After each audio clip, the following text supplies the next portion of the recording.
ਜੀ ਪਾਣੀ ਦੀ ਰੇਂਜ ਕਿੱਥੋਂ ਕੁ ਤੱਕ ਹੋਣੀ ਚਾਹੀਦੀ ਆਲੂ ਨੂੰ? ਆਲੂ ਦੀ ਫਸਲ 'ਚ ਹਾਂਜੀ ਯਾਰ ਨਾ ਪਾਣੀ ਐਡਾ ਹੈ ਮੈਂ ਸਮਝਣਾ ਕਿ ਵਾਈ ਦੇ ਵਿੱਚ ਜ਼ਿਮੀਂਦਾਰੇ ਦੇ ਵਿੱਚ ਕੋਈ ਸ਼ੈ ਐਡੀ ਅਹਿਮ ਨਹੀਂ ਹੈਗੀ ਜਿੰਨੀ ਅਹਿਮੀਅਤ ਸਿਰਫ ਪਾਣੀ ਲਾਉਣ ਦੇ ਤਰੀਕੇ ਦੀ ਜਾਂ ਪਾਣੀ ਦੇ ਮਿਕਦਾਰ ਦੀ ਜਾਂ ਪਾਣੀ ਦੇ ਸਤ੍ਹਾ ਦੀ ਹੈ ਜਾਂ ਪਾਣੀ ਦਾ ਜਿਹੜਾ ਵਿਚਲਾ ਵਕਫਾ ਪਾਣਾ ਇੱਕ ਪਾਣੀ ਤੋਂ ਦੂਸਰੇ ਦੀ ਜਿੰਨੀ ਇਸ ਚੀਜ਼ ਦੀ ਅਹਿਮੀਅਤ ਹੈ।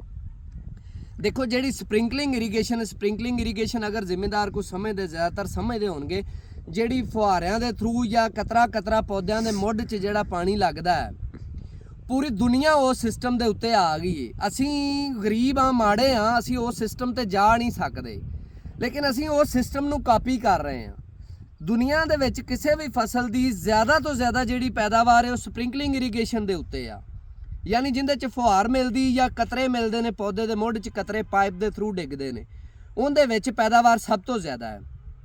असी एडे बेवकूफ हाँ कि असी वो सिस्टम वेख रहे असी ला तो नहीं सकते लेकिन असी यह खेलियां वाला सिस्टम क्यों लैके आने तुसीं देखिया होगा मकई दे विच भी वो यूरोप दे विच किसी जगह ते खेलियां नहीं बनाईयां जांदियां आम तले दे विच मकई काश कीती जांदी क्योंकि उन्हां दा स्प्रिंकलिंग इरीगेशन है सिस्टम है। असी पानी फ्लड इरीगेशन सिस्टम नाल लाना हुंदा है असी इस वजह तो खेलियां बनाने आ लेकिन जे खेलियां बना के भी फसल नूं पानी ला के उनका खाना खराब कर देना तो फिर खेलियां बनाने का फायदा कोई नहीं। फिर उंज ही जिहड़ा ना माड़ी मोटी वाह के दे विच आलू बीज लिया करो। ए पानी की सूरत हाल देखो ए मेरे चाचू ने उन्हां दी फील्ड है वो बीमार ने अल्लाह उन्होंने सेहत देवे उन्हां दा एक मुलाजम है 70 साल उनकी उम्र है सारी उम्र आलूआं नूं पानी लांदा रहा लेकिन ए पानी की सूरत हाल देखो जरा एक दफ़ा ਇਹਦੇ ਨੁਕਸਾਨਾਤ ਕੀ ਨੇ ਇਹ ਪਾਣੀ ਘੱਟ ਲਾਉਣ ਦੇ ਫਾਇਦੇ ਕੀ ਨੇ ਸਾਰੀਆਂ ਚੀਜ਼ਾਂ ਆਲੂ ਦੀ ਫਸਲ ਦੇ ਵਿੱਚ ਮੈਂ ਤੁਹਾਨੂੰ ਦੱਸਣ ਲੱਗਾ। ਪਹਿਲੇ ਆਲੂ ਦੀ ਫਸਲ ਲਈ ਜਨਰਲ ਜਿਹੜਾ ਪਾਣੀ ਦਾ ਪਲਾਨ ਹੈ ਨਾ ਜਿਹੜਾ ਹੋਣਾ ਚਾਹੀਦਾ ਜਿਹੜਾ ਹੁਣ ਤੱਕ ਮੇਰੇ ਤਜਰਬੇ 'ਚ ਸਾਬਤ ਹੋਇਆ ਕਿ ਵਧੀਆ ਹੈ ਉਹ ਮੈਂ ਤੁਹਾਡੇ ਨਾਲ ਸ਼ੇਅਰ ਕਰਨਾ ਚਾਹਾਂਗਾ। ਪਹਿਲੀ ਗੱਲ ਹੈ ਕਿ ਪਾਣੀ ਦਾ ਜਿਹੜਾ ਇਸਤੇਮਾਲ ਹੁੰਦਾ ਜਾਂ ਪਾਣੀ ਲਾਉਣ ਜਿਹੜਾ ਹੁੰਦਾ ਨਾ ਉਹ ਜ਼ਮੀਨ ਦੇ ਹਿਸਾਬ ਨਾਲ ਹੁੰਦਾ ਯਾਨੀ ਜ਼ਮੀਨ ਤੁਹਾਡੀ ਮਹਿਰਾ ਹੈ ਰੇਤਲੀ ਹੈ ਜਾਂ ਪੱਕੀ ਜ਼ਮੀਨ ਹੈ ਇਹ ਤੁਸੀਂ ਖੁਦ ਅੰਦਾਜ਼ਾ ਲਾਣਾ ਹੈ। ਲੇਕਿਨ बाकी ਜਿਹੜਾ ਜਰਨਲ ਚੀਜ਼ਾਂ ਨੇ ਪਾਣੀ ਲਾਉਣ ਦੇ ਵਿੱਚ ਉਹ ਮੈਂ ਤੁਹਾਨੂੰ ਦੱਸਣਾ ਚਾਹਾਂਗਾ। ਸਭ ਤੋਂ ਪਹਿਲੇ ਜਿਹੜਾ ਆਲੂ ਦੇ ਵਿੱਚ ਪਹਿਲੇ ਦੋ ਪਾਣੀ ਜਿਹੜੇ ਹੁੰਦੇ ਨਾ ਉਹ ਕੁਝ ਥੋੜੇ ਜਿਹਾ ਹੋਰ ਸਟਾਈਲ ਨਾਲ ਲੱਗਦੇ ਨੇ ਤੇ ਬਾਕੀ ਜਿੰਨੇ ਵੀ ਪਾਣੀ ਹੁੰਦੇ ਨੇ 8 ਲੱਗਣ ਜਾਂ 10 ਲੱਗਣ ਉਹ ਥੋੜੇ ਜਿਹਾ ਹੋਰ ਸਟਾਈਲ ਨਾਲ ਲੱਗਦੇ ਨੇ।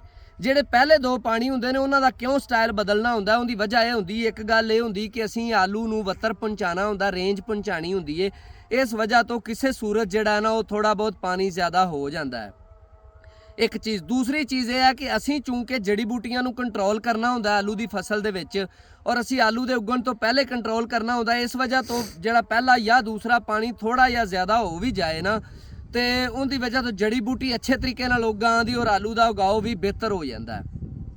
चलो लेकिन होना नहीं चाहिए पानी ज़्यादा होना नहीं चाहिए उहदे विच भी तुहानूं मैं तरीका दसना ये दोवें काम असी कर सकने आ। मकसद साडा जड़ी बूटी का अच्छा उगाओ ਤੇ ਆਲੂ ਨੂੰ ਪੇ ਨੂੰ ਉਹਦਾ ਵੱਤਰ ਦੇਣਾ ਇਹ ਦੋਵੇਂ ਮਕਸਦ ਨੇ। ਇਹਨਾਂ ਵਜ੍ਹਾ ਤੋਂ ਸਿਰਫ ਅਸੀਂ ਪਹਿਲੇ ਦੋ ਪਾਣੀ ਥੋੜੇ ਜ਼ਿਆਦਾ ਲਾਣੇ ਆ ਲੇਕਿਨ ਇਹਨਾਂ ਦਾ ਵੀ ਹੱਲ ਹੈ। ਇਹਨਾਂ ਦਾ ਹੱਲ ਇਹ ਹੈ ਇੱਕ ਤਾਂ ਪਾਣੀ ਖੁੱਲਾ ਲਾਓ ਤੁਹਾਡੀ ਜ਼ਮੀਨ ਲੈਵਲ ਹੋਣੀ ਚਾਹੀਦੀ ਹੈ ਪਾਣੀ ਖੁੱਲਾ ਲਾਓ। ਮੈਂ ਤੁਹਾਨੂੰ ਆਪਣੇ ਵੀ ਫੀਲਡ ਦਿਖਾਣਾ ਪਾਣੀ ਖੁੱਲਾ ਲਾਓ ਪੂਰੇ ਏਕੜ ਨੂੰ ਬੇਸ਼ੱਕ ਲਾਓ ਉਹਦੇ ਵਿੱਚ ਕੀ ਹੋਏਗਾ ਪਾਣੀ ਦਾ ਲੈਵਲ ਬਹੁਤ ਡਾਊਨ ਰਹਿ ਜਾਏਗਾ। ਇਹ ਜਿਹੜਾ ਪਾਣੀ ਦਾ ਲੈਵਲ ਹੈ ਨਾ ਇਹ ਤੁਸੀਂ ਅਗਰ ਗੌਰ ਕਰ ਸਕਦੇ ਹੋ ਤਾਂ ਬਹੁਤ ਖਤਰਨਾਕ ਲੈਵਲ ਹੈ ਪਾਣੀ ਦਾ। ਇਹ ਪਾਣੀ ਦਾ ਬਹੁਤ ਖਤਰਨਾਕ ਲੈਵਲ ਹੈ। ਇੱਕ ਤਾਂ ਮੌਸਮ ਉਸ ਕਿਸਮ ਦਾ ਹੈ ਕਿ ਫੀਲਡ ਦੇ ਵਿੱਚੋਂ ਨਮੀ ਖਤਮ ਨਹੀਂ ਹੁੰਦੀ ਇੱਕ ਮੁਨਾਸਬ ਮੋਇਸਚਰ ਤੇ ਨਮੀ ਚਾਹੀਦੀ ਹੁੰਦੀ ਫਸਲ ਨੂੰ ਇਹ ਨਮੀ ਖਤਮ ਨਹੀਂ ਹੁੰਦੀ। ਦੂਸਰਾ ਇਹ ਖੇਲੀ ਨੂੰ ਇਸ ਤਰ੍ਹਾਂ ਜਾਮ ਕਰ ਦਿੰਦਾ ਹੈ ਸਿਸਟਮ ਮਿੱਟੀ ਦੇ ਸੋਇਲ ਦੇ ਜਿਹੜੇ ਸਿਸਟਮ ਨੂੰ ਉਹ ਕਹਿ ਲਓ ਕਿ ਦਬਾ ਲੈਂਦਾ ਹੈ ਕਿ ਜਿਹੜਾ ਨਾ ਉਹ ਸੋਇਲ ਆਪਣੇ ਆਪ ਨਾਲ ਸਪੋਰਟ ਨਹੀਂ ਕਰ ਸਕਦੀ ਫਸਲ ਨੂੰ। ਇਸ ਲਈ ਮੈਂ ਕਹਿੰਦਾ ਕਿ ਪਾਣੀ ਖੁੱਲਾ ਲਾਓ ਇੱਕ ਦਫਾ ਤੁਸੀਂ ਲਾਇਆ ਹੈ ਤੁਸੀਂ ਪਾਣੀ ਬੰਦ ਕਰੋ ਤਲਿਆਂ 'ਚ ਪਾਣੀ ਹੋਣਾ ਚਾਹੀਦਾ ਸਿਰਫ 3 ਤੋਂ 3.5 ਇੰਚੀ ਜ਼ਿਆਦਾ ਤੋਂ ਜ਼ਿਆਦਾ 4 ਇੰਚੀ। ਉਸ ਤੋਂ ਬਾਅਦ ਤੁਸੀਂ ਦੇਖੋ ਅੱਗੇ ਪਾਣੀ ਚਲਾਉਂਦੇ ਜਾਓ ਸੂਰਤ ਹਾਲ ਦੇਖੋ ਅਗਰ ਤੁਹਾਨੂੰ ਮਹਿਸੂਸ ਹੁੰਦਾ ਆਲੂ ਪੱਟ ਕੇ ਦੇਖੋ ਰੇਂਜ ਨਹੀਂ ਪਹੁੰਚੀ ਬੇਸ਼ੱਕ ਅਗਲੇ ਦਿਨ ਹੀ ਦੁਬਾਰਾ ਜਿਹੜਾ ਨਾ ਉਸੇ ਤਰੀਕੇ ਨਾਲ ਪਾਣੀ ਖੁੱਲਾ ਲਾ ਦਿਓ ਲੇਕਿਨ ਪਾਣੀ ਦਾ ਲੈਵਲ ਥੱਲੇ ਤੋਂ ਥੱਲੇ ਰਹਿਣਾ ਚਾਹੀਦਾ। ਸਿਰਫ ਨਮੀ ਅਸੀਂ ਆਲੂ ਨੂੰ ਦੇਣੀ ਹੈ ਤੇ ਜ਼ਮੀਨ ਨੂੰ ਨਮੀ ਦੇਣੀ ਹੈ ਤਾਂ ਕਿ ਜਿਹੜੀ ਜੜੀ ਬੂਟੀ ਉਹ ਵੀ ਉੱਗ ਆਵੇ ਔਰ ਜਿਹੜਾ ਆਲੂ ਦਾ ਸੀਡ ਹੈ ਉਹਨੂੰ ਨਮੀ ਮਿਲ ਜਾਵੇ ਔਰ ਉਹ ਵੀ ਆਪਣੀ ਜਰਮੀਨੇਸ਼ਨ ਕਰ ਲਵੇ। ਸਾਡਾ ਮਕਸਦ ਪਹਿਲੇ ਦੋ ਆਲੂ ਨੂੰ ਪਾਣੀ ਲਾਉਣ ਦਾ ਸਿਰਫ ਇਹ ਹੁੰਦਾ ਤੇ ਅਸੀਂ ਉਹ ਜ਼ਿਆਦਾ ਪਾਣੀ ਲਾਉਣ ਦੀ ਬਜਾਏ ਅਸੀਂ ਦੂਸਰੀ ਆਪਸ਼ਨ 'ਚ ਚਲੇ ਜਾਂਦੇ ਹਾਂ। ਥੋੜੀ ਜਿਹੀ ਸਾਨੂੰ ਮਿਹਨਤ ਕਰਨੀ ਪਏਗੀ ਲੇਕਿਨ ਉਹਦੇ ਵਿੱਚ ਵੀ ਉਹਦੇ ਨਾਲੋਂ ਵੀ ਅੱਛਾ ਕੰਮ ਹੋ ਜਾਂਦਾ ਹੈ ਔਰ ਇਹ ਤਜਰਬਾਤ ਨੇ ਸਾਰੇ ਕਈ ਸੁਣੀ ਗੱਲ ਨਹੀਂ ਦੀ। ਇਸ ਲਈ ਅਸੀਂ ਪਹਿਲੇ ਦੋ ਪਾਣੀ ਵੀ ਜਿਹੜੇ ਇਸ ਤਰੀਕੇ ਨਾਲ ਲਾਵਾਂਗੇ ਖੁੱਲੇ ਲਾਵਾਂਗੇ ਹੋ ਸਕਦਾ ਸਾਨੂੰ ਰਿਪੀਟ ਵੀ ਕਰਨੇ ਪੈਣ ਫਸਲ ਦੀ ਜ਼ਮੀਨ ਦੀ ਕੰਡੀਸ਼ਨ ਦੇ ਹਿਸਾਬ ਨਾਲ ਕਿ ਪਹਿਲੇ ਉਹਦੇ 'ਚ ਕਿੰਨੀ ਨਮੀ ਸੀ, ਅਸੀਂ ਉਹ ਕਿੰਨੀ ਨਮੀ ਮੇਨਟੇਨ ਰੱਖਣੀ ਹੈ। ਲੇਕਿਨ ਪਹਿਲੇ 2 ਪਾਣੀ ਇਸ ਤਰ੍ਹਾਂ ਹੀ ਲਾਣੇ ਨੇ। ਉਸ ਤੋਂ ਬਾਅਦ ਜਿਹੜੇ ਪਾਣੀ ਨੇ ਉਹਨਾਂ ਦਾ ਮਕਸਦ ਸਿਰਫ ਜਿਹੜਾ ਹੈ ਨਾ ਉਹ ਤੁਹਾਡਾ ਹੁੰਦਾ ਹੈ ਕਿ ਪੌਦੇ ਨੂੰ ਜੜ ਨੂੰ ਨਮੀ ਮਿਲ ਜਾਏ। ਆਲੂ ਉੱਤੇ ਹੁੰਦਾ ਲੇਕਿਨ ਜੜ ਉਹਦੀ ਨੀਚੇ ਪਹੁੰਚ ਚੁੱਕੀ ਹੁੰਦੀ 6-7 ਇੰਚ ਈਵਨ ਜਿਹੜੀ ਅੱਛੀ ਆਲੂ ਦੀ ਵੈਰਾਈਟੀ ਨਵਾਂ ਬੀਜ ਉਹਦੀ ਜੜ ਤਲੇ ਤੱਕ ਪਹੁੰਚ ਚੁੱਕੀ ਹੁੰਦੀ ਹੈ। ਤੁਸੀਂ ਇਸ ਬੜੀ ਵੱਡੀ ਗਲਤਫਹਿਮੀ ਦੇ ਵਿੱਚ ਜੇ ਮੈਂ ਤੁਹਾਨੂੰ ਦਿਖਾਵਾਂਗਾ ਥੋੜੀ ਜਿਹੀ ਇਹਦੀ ਗਰੋਥ ਹੋ ਜਾਵੇ ਜੜ ਦੀ, ਫਿਰ ਮੈਂ ਤੁਹਾਨੂੰ ਦਿਖਾਵਾਂਗਾ ਕਿ ਜੜ ਕਿੱਥੋਂ ਤੱਕ ਪਹੁੰਚ ਜਾਂਦੀ। ਬਲਕਿ ਤੁਹਾਨੂੰ ਮੈਂ ਦਿਖਾਣਾ ਇਹ ਫਿਲਹਾਲ ਥੋੜੀ ਗਰੋਥ ਦੇ ਉੱਤੇ। ਇੱਧਰ ਆਓ ਜੀ, ਜੜ ਇਹਦੀ ਵੇਖੋ ਤੇ ਪਾਣੀ ਇਹਦਾ ਵੇਖੋ ਕਿੱਥੋਂ ਤੱਕ ਲੱਗਾ।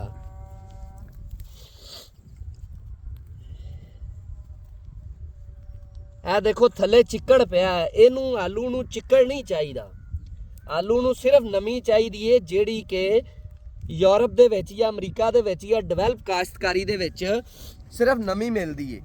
ਇਹ ਜਿਹੜੀ ਆਲੂ ਦੀ ਜੜ ਹੈ ਸਿਰਫ ਉਹੀ ਸੇਮ ਅਸੂਲ ਹੈ ਜਿਹੜਾ ਮਕਈ ਦੇ ਵਿੱਚ, ਬਲਕਿ ਹਰ ਫਸਲ ਦੇ ਵਿੱਚ ਪਾਣੀ ਦਾ ਇੱਕ ਅਸੂਲ ਹੁੰਦਾ ਹੈ। ਇਹ ਜਿਹੜੀ ਜੜ ਹੈ ਗਰੋ ਕੀਤੀ ਹੈ, ਅਗਰ ਇਹਨੂੰ ਤੁਸੀਂ ਪਾਣੀ ਜ਼ਿਆਦਾ ਲਾਓਗੇ ਨਾ 2 ਨੁਕਸਾਨ ਹੋਣਗੇ। ਇੱਕ ਤੁਹਾਡੀ ਮਿੱਟੀ ਸਾਰੀ ਜਾਮ ਹੋ ਜਾਏਗੀ, ਖੇਲੀ ਜਾਮ ਹੋ ਜਾਏਗੀ। ਦੂਸਰਾ ਇਹ ਪੌਦੇ ਨੂੰ ਮੁਨਾਸਬ ਵੱਤਰ ਚਾਹੀਦਾ, ਇਹਨੂੰ ਪਾਣੀ ਨਹੀਂ ਚਾਹੀਦਾ, ਇਹ ਗਰੋ ਨਹੀਂ ਕਰੇਗਾ। ਤੀਸਰੀ ਗੱਲ ਹੈ ਕਿ ਇੱਕ ਕੁਦਰਤ ਦਾ ਸਿਸਟਮ ਹੈ ਕਿ ਅਗਰ ਪਾਣੀ ਘੱਟ ਲੱਗੇਗਾ ਪੌਦੇ ਨੂੰ ਤਾਂ ਉਹ ਆਪਣੀ ਜੜ ਨੂੰ ਜ਼ਿਆਦਾ ਫੈਲਾਏਗਾ ਤਾਂ ਕਿ ਉਹ ਜ਼ਮੀਨ ਦੇ ਵਿੱਚੋਂ ਜ਼ਿਆਦਾ ਪਾਣੀ ਲੈ ਸਕੇ। ਅਗਰ ਇਹਨੂੰ ਅਸੀਂ ਪਾਣੀ ਜ਼ਿਆਦਾ ਲਾਵਾਂਗੇ ਤਾਂ ਜੜ੍ਹਾਂ ਦੀ ਗਰੋਥ ਰੁਕ ਜਾਏਗੀ, ਔਰ ਜੜ੍ਹਾਂ ਦੀ ਗਰੋਥ ਜਿੰਨੀ ਥੋੜੀ ਹੋਏਗੀ ਉਨੀ ਹੀ ਖੁਰਾਕ ਲੈਣ ਦੀ ਪੌਦੇ ਦੀ ਸਲਾਹੀਅਤ ਘੱਟ ਹੋਏਗੀ। ਔਰ ਜਿਵੇਂ ਜੜ੍ਹਾਂ ਦੀ ਗਰੋਥ ਜ਼ਿਆਦਾ ਹੋ ਜਾਏਗੀ ਪੌਦੇ ਦੀ ਸਲਾਹੀਅਤ ਖੁਰਾਕ ਲੈਣ ਦੀ ਜ਼ਮੀਨ ਦੇ ਵਿੱਚੋਂ ਜ਼ਿਆਦਾ ਹੋ ਜਾਏਗੀ, ਉਹਦੀ ਖੁਰਾਕ ਬਣਾਉਣ ਦੀ ਸਲਾਹੀਅਤ ਜ਼ਿਆਦਾ ਹੋ ਜਾਏਗੀ। ਪੌਦਾ ਹੈਲਦੀ ਗਰੋ ਕਰੇਗਾ, ਬਿਮਾਰੀਆਂ ਘੱਟ ਆਣਗੀਆਂ, ਪੂਰਾ ਫਲ ਲਏਗਾ, ਉਹਨੂੰ ਨਰਮ ਜਗ੍ਹਾ ਮਿਲੇਗੀ, ਪੂਰੇ ਦਾਣੇ ਲਏਗਾ, ਪੂਰਾ ਸਾਈਜ਼ ਕਰੇਗਾ, ਅੱਛੀ ਰੰਗਤ ਬਣਾਏਗਾ। ਤੇ ਇਹਦਾ ਮਤਲਬ ਇਹ ਪਾਣੀ ਇਸ ਤੋਂ 2 ਇੰਚ ਡਾਊਨ ਰਹਿਣਾ ਚਾਹੀਦਾ ਸੀ ਜਿੰਨੀ ਜਗ੍ਹਾ ਤੇ ਜੜ ਪਹੁੰਚ ਗਈ ਆ। ਤੁਸੀਂ ਦੇਖ ਸਕਦੇ ਹੋ ਤਕਰੀਬਨ ਤਲੇ 'ਚ ਪਹੁੰਚ ਗਈ, ਔਰ 8 ਤੋਂ 10 ਦਿਨ ਬਾਅਦ ਇਹ ਬਿਲਕੁਲ ਤਲੇ ਦੇ ਨਾਲ ਜਾ ਲੱਗੇਗੀ ਜੜ। ਇਸ ਲਈ ਪਾਣੀ ਜਿਹੜਾ ਨਾ ਇਹ ਬਹੁਤ ਜ਼ਿਆਦਾ ਲੱਗਾ ਹੈ, ਇਹਨੂੰ ਸਿਰਫ ਨਮੀ ਦੇਣੀ ਮਕਸਦ ਹੈ। ਹੁਣ ਥੋੜਾ ਜਿਹਾ ਮੈਂ ਤੁਹਾਨੂੰ ਐਕਸਪੈਰੀਮੈਂਟ ਵੀ ਕਰਾਣਾ। ਇੱਧਰ ਲੈ ਕੇ ਆ ਵਿਸ਼ੇਰ ਜਿਹੜੀ ਜਗ੍ਹਾ ਤੇ ਤੁਸੀਂ ਗੌਰ ਕਰੋ, ਜਿਹੜੀ ਜਗ੍ਹਾ ਤੇ ਪਾਣੀ ਘੱਟ ਲੱਗਾ ਹੈ ਉਹਨਾਂ ਜਗ੍ਹਾ ਦੇ ਉੱਤੇ ਪੌਦੇ ਦੀ ਸਿਹਤ ਵੀ ਕੁਛ ਬਿਹਤਰ ਹੈ, ਠੀਕ ਹੈ, ਪੌਦੇ ਦੀ ਹਾਈਟ ਵੀ ਬਿਹਤਰ ਹੈ, ਹਰ ਤਰ੍ਹਾਂ ਪੌਦਾ ਦੂਸਰੇ ਪੌਦਿਆਂ ਨਾਲੋਂ ਬਿਹਤਰ ਹੈ ਜਿਨ੍ਹਾਂ ਜਗ੍ਹਾ ਤੇ ਪਾਣੀ ਜ਼ਿਆਦਾ ਲੱਗਾ ਹੈ। ਤੇ ਇਸ ਜਗ੍ਹਾ ਤੇ ਪਾਣੀ ਦਾ ਅਗਰ ਅਸੀਂ ਹਿਸਾਬ ਲਾਈਏ ਪਾਣੀ ਤਾਂ ਜ਼ਾਹਿਰ ਉਨਾ ਹੀ ਲੱਗਾ, ਲੇਕਿਨ ਉਹ ਖੇਲ ਉੱਚੀ ਹੈ, ਉਹਦੇ ਵਿੱਚ ਉਹਨੂੰ ਵੱਤਰ ਸਿਰਫ ਮਿਲਿਆ, ਜ਼ਿਆਦਾ ਨਮੀ ਨਹੀਂ ਮਿਲੀ। ਔਰ ਇਹਦਾ ਐਕਸਪੈਰੀਮੈਂਟ ਵੀ ਮੈਂ ਤੁਹਾਨੂੰ ਇੱਕ ਕਰਾ ਦੇਣਾ, ਅਗਰ ਤੁਸੀਂ ਕਰਨਾ ਚਾਹੋ ਤੇ ਹੁਣੇ ਹੀ ਕਰ ਲਵੋ। ਉਸ ਪੌਦੇ ਦੀ ਜੜ ਤੇ ਇਸ ਪੌਦੇ ਦੀ ਜੜ ਦਾ ਮੁਆਜ਼ਨਾ ਕਰਕੇ ਦੇਖ ਲਵੋ। ਉਸ ਪੌਦੇ ਦੀ ਜੜ ਤਕਰੀਬਨ 4 ਇੰਚ ਸੀ, ਇਸ ਪੌਦੇ ਦੀ ਜੜ 5 ਤੋਂ 5.5 ਇੰਚ ਬਣ ਚੁੱਕੀ ਹੈ। ਇਹਦਾ ਮਤਲਬ ਇਹ ਆ ਕਿ ਇਹ ਜਿਹੜਾ ਪਾਣੀ ਹੈ ਜਿਹੜਾ ਉਹਨੂੰ ਨਮੀ ਮਿਲੀ ਹੈ, ਦੇਖੋ ਮਿੱਟੀ ਭੁਰ ਰਹੀ ਹੈ, ਯਾਨੀ ਸਿਰਫ ਉਹਨੂੰ ਨਮੀ ਮਿਲੀ ਹੈ, ਉਹਨੂੰ ਚਿੱਕੜ ਨਹੀਂ ਮਿਲਿਆ। ਉਹ ਪੌਦੇ ਦੀ ਜੜ ਵੀ ਗਰੋ ਕਰ ਰਹੀ ਹੈ, ਪੌਦਾ ਉੱਤੋਂ ਵੀ ਹੈਲਦੀ ਹੈ, ਹਰ ਹਵਾਲੇ ਨਾਲ ਬਿਹਤਰੀਨ ਹੈ।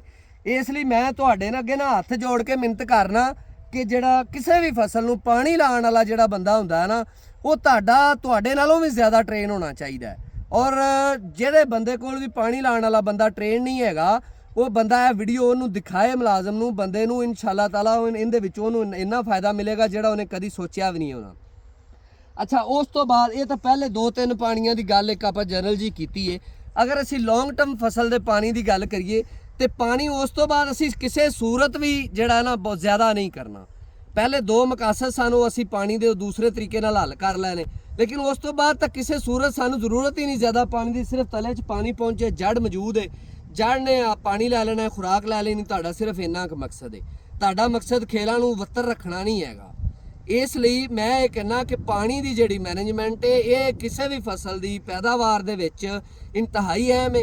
ਆਲੂ ਦੀ ਫਸਲ ਸੇਮ ਖੁਰਾਕ ਸੇਮ ਜ਼ਮੀਨ ਦੇ ਨਾਲ ਤੁਸੀਂ ਇੱਕ ਜਗ੍ਹਾ ਤੇ ਅੱਛੇ ਤਰੀਕੇ ਨਾਲ ਪਾਣੀ ਲੱਗਾ ਤੇ ਤੁਸੀਂ ਉਹਦੇ ਤੋਂ 150 ਬੋਰੀ ਪੈਦਾਵਾਰ ਵੀ ਲੈ ਸਕਦੇ ਹੋ। ਕਿਸੇ ਨੇ ਐਕਸਪੈਰੀਮੈਂਟ ਕਰਨਾ ਹੋਵੇ ਤੇ ਕਰ ਸਕਦਾ ਹੈ। ਦੂਸਰੀ ਜਗ੍ਹਾ ਤੇ ਤੁਹਾਡਾ ਪਾਣੀ ਗਲਤ ਲੱਗਾ ਤੁਸੀਂ 100 ਬੋਰੀ ਵੀ ਨਹੀਂ ਲੈ ਸਕਦੇ, same seed, same soil, same ਤੁਹਾਡਾ ਫਰਟੀਲਾਈਜ਼ਰ ਪਲਾਨ। ਇਸ ਲਈ ਜਿਹੜਾ ਨਾ ਮਿਹਰਬਾਨੀ ਕਰੋ ਤੇ ਇਹ ਚੀਜ਼ਾਂ ਨੂੰ ਜਿਹੜਾ ਥੋੜੀ ਨਿਗਰਾਨੀ ਨਾਲ ਤੇ ਅੱਛੇ ਤਰੀਕੇ ਨਾਲ ਕਰਿਆ ਕਰੋ। ਅੱਲਾਹ ਪਾਕ ਤੁਹਾਡੇ ਰਿਜ਼ਕ 'ਚ ਬਰਕਤ ਪਾਏ। ਇਹਦੇ ਨਾਲ ਹੀ ਇਜਾਜ਼ਤ ਦਿਓ। ਕਿਸਾਨ ਜ਼ਿੰਦਾਬਾਦ, ਪਾਕਿਸਤਾਨ ਪੈਂਦਾਬਾਦ।